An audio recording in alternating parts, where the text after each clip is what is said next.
So today we're at the Excel in London at Connected Britain, bringing together the various stakeholders, both from the public and private sector, concerning all aspects of connectivity, made up of more than 8,000 industrial experts, innovators and policymakers to shape the future of the UK's digital economy. My guest today is Bjornsgaard from Deep Green Technologies, and he was speaking about data centers in a digital-first economy. On Digital Talk, we spotlight entrepreneurs, leaders, and innovators using digital tech and telecoms to drive global impact in a changing world. Uncovering the unexpected, spotlighting hidden gems, and sharing inspiring stories that shine a light on the most transformative corners of our industry. Before we dive in, a quick announcement. Digital Talk is also a media partner at this year's Network X 2025, taking place between the 14th and 16th of October in Paris, the global platform for telecoms, cloud, and edge innovation. We'll be sharing expert insights and exclusive content from the event. Follow the podcast and stay ahead of the curve. Welcome to Digitel Talk, Mark. Thank you for having me. Thank you. So can you briefly introduce yourself and the organisation, the project that you represent? Sure. So my name is Bjornsgaard. I was the CEO, but I'm now the Chief Innovation Officer of a business called Deep Green. Deep Green, we set up the original businesses about 12 years ago. We developed the prototypes with British Gas, but we are most famous now for heating swimming pools and district heating systems with data centers. So we build data centers next door to where the heat that we can take from the data center is required. So we take the heat out of a data center and we give it away for free. Right. So how do you fund the business then? So, good question. We are just regional colo. So you come to us if you want us to house your kit. Now, we only like AI and high performance compute infrastructure. It's got to be quite hot. So we only like really 30 kilowatts a rack and above. So long as you've got those sorts of workloads, working a data center in this way means that you actually run the data center much more efficiently. So we're cheaper than everyone else who builds a data center. And of course, we're doing something brilliant for the environment and the local community. Okay, so you're actually looking for, it's your waste product, if you like, of the data center, which you're giving away, if you like. We are monetizing the waste product. Exactly that. Okay. And so how does this affect society, if you like, and the people on the planet? Have you got any sort of numbers or examples or any famous swimming pools that you've heated? Yeah, absolutely. So as it turns out, building anything in the UK is very, very hard, as anyone who can do that. So whilst we got funded by Octopus, we've got £12.5 billion of UK pension money to build 300 megawatts of data centers. So we are probably one of the best financed early stage businesses in green tech in Europe. One of our first sites is Manchester. So we're building a small data centre in Manchester in Urmston, and we'll be giving Urmston Leisure Centre about £80,000 worth of free heat every year. Equates to many, many hundreds of tons of carbon. And of course, amazing for the local community. That leisure centre has a heat subsidy of about £80,000 a year. So I guess from a council perspective, they're rubbing their hands because it's sort of money that they don't have to give out then, right, in a way? No, everyone hates us. Okay. Because everyone thinks we're rich, and people in this country are very, very difficult to please. And so no one likes to see success in the UK. And so what happens is that when you've got £12.5 billion of UK pension money to spend on helping the country, you get to deploy in only 2 pools in 18 months. Because no one else can get out their own way to allow us to do it, which is why, sadly, we've had to go to the US to expand. But we've got York Stadium, we've got Manchester Stadium, and we're building a 6 megawatt data center in Bradford as well. But as it turns out, it's very, very hard to get stuff done in this country. So it's not all plain sailing. So what would your ask be to the councils, or who are the stakeholders that, let's say, are holding you back, would you say? Councils love it. Of course, everyone loves it. And when we got incredibly famous for 4 hours about 2 years ago. We were trending 4 on Twitter, and I did 17 live TV interviews in 8 hours. Every pool district heating system in the Northern Hemisphere of the world called us. The trouble is, it's converting that initial interest into actually building a data center in a local area. And of course, very few people have been deliberately obstructive. It's just really, really hard to build stuff, as we know, when our planning processes and other obstructions, get in the way.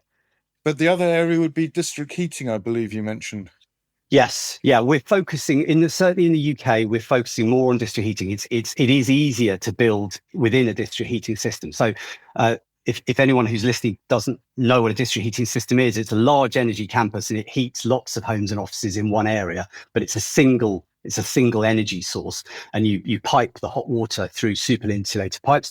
We build our data center next to it, and then we just push our heat into the inlet of the heat pump. And we take the efficiency of that heat pump from about 3 to about 7 or 8. It's actually, in this country, we've got an ambition to build 20% of our homes and offices to be heated by district heating. It is not economically viable to do that unless you give it free heat. So again, government has not figured out what this hand is doing with this hand. DCIT, who own government infrastructures, haven't talked to the district heating system people. And even when they do, government buys American, and they buy American data centers. You couldn't make it up. All right. Well, that was a segue about this announcement, wasn't it, last week with Trump over about Americans investing data centers. But I had heard, and I was in Connected North earlier this year, and they did say, particularly north of England, where, of course, there was industrial heartlands, you do have the old mines or whatever, which have got good connectivity to electricity sources, which are ideal for data centers. So I guess that's also part of your story. Is that right?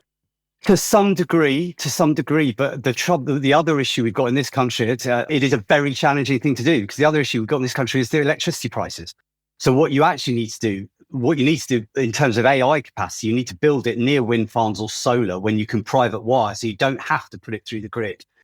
The reality is most AI workloads that are coming to Europe are going north, because electricity is 6 cents a kilowatt hour and it's 23 here. So the AI revolution is not happening in the UK at the moment, and it ain't going to happen anytime soon with the electricity prices we've got. And that's the reality. And that's what we discussed on our panel. We were discussing this openly on our panel yesterday. Today's episode is sponsored by IFG Consulting Europe, who help operators to tap into technologies to accelerate digitization of the network, drive revenues, and reduce costs by championing promising software providers. Go to ifgconsultingeurope.com to find out more. But another part of the ingredients would be, of course, it's a data center. You also need connectivity to and from that data center from a digital perspective. You do, absolutely, yes. Do you see that as a challenge as well? No, there's plenty of dark fiber in the ground.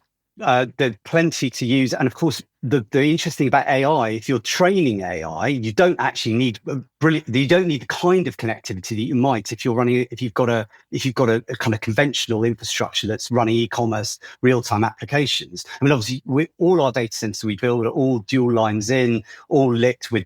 They are exactly like you build a normal data center. The good and the bad of AI is that actually you can do most of it in centers where we don't have data anymore. So even inference, when you're running inference, which is going to be 90% of the workloads in the future, right? Once the models are trained, we're all going to be wanting to use them. That inference actually latency in the UK is really not an issue. Everyone is within, even our Exmouth leisure centre site, which was the very first site we did, that still was within 7 milliseconds of an on-ramp to Azure. So actually, ironically, a connectivity we've got in this country is plenty. We don't need to worry about that. That's the one thing we don't need to worry about, but we do need to worry about price of electricity and planning. Right, understand. And have you got any ideas on how that can be improved? Well, in the UK, it's private wire. So the UK, there's a brilliant project in Blackpool called Silicon Sands, where you've got a load of stranded wind in the North Sea and elsewhere. That's where some new undersea cables are coming in. So anywhere where there's wind and there's some fiber, that's where data centers will almost certainly be built. And of course, you've got pretty much got a moratorium on them in Ireland.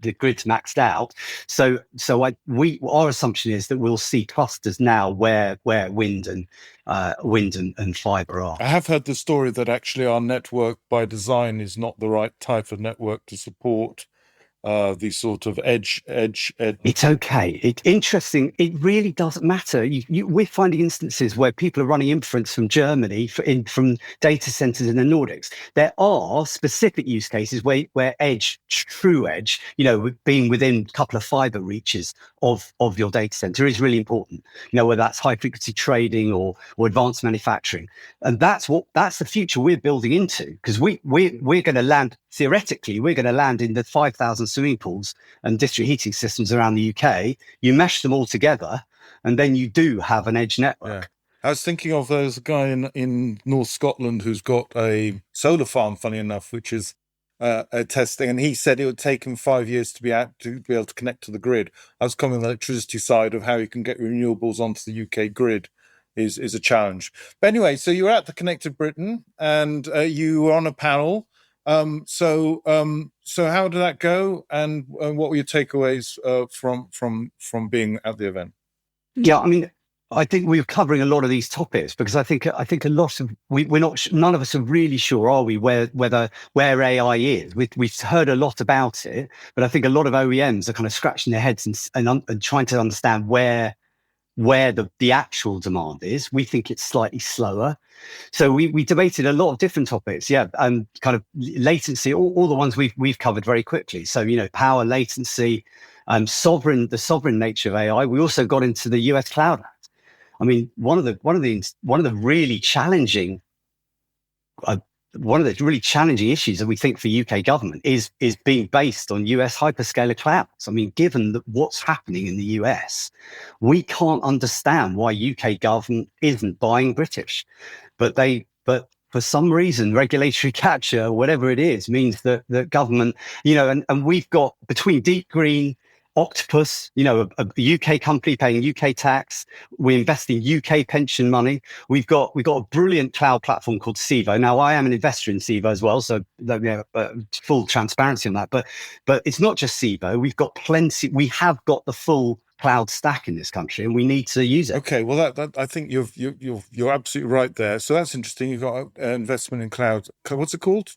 Civo, brilliant. Civo, civo.com.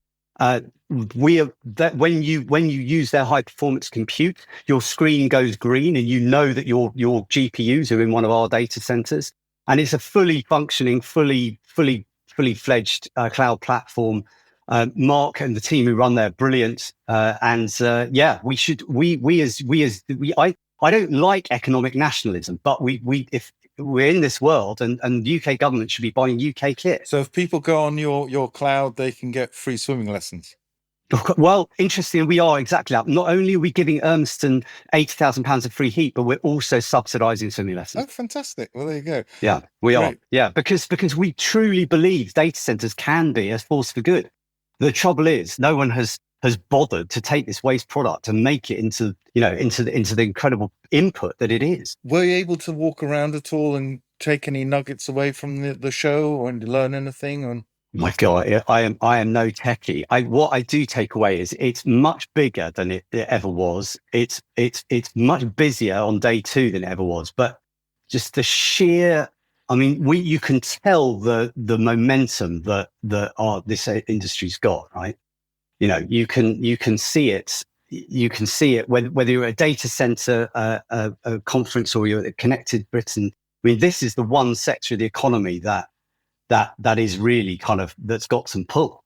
And the frustrating thing about us in the UK is we've got all the components.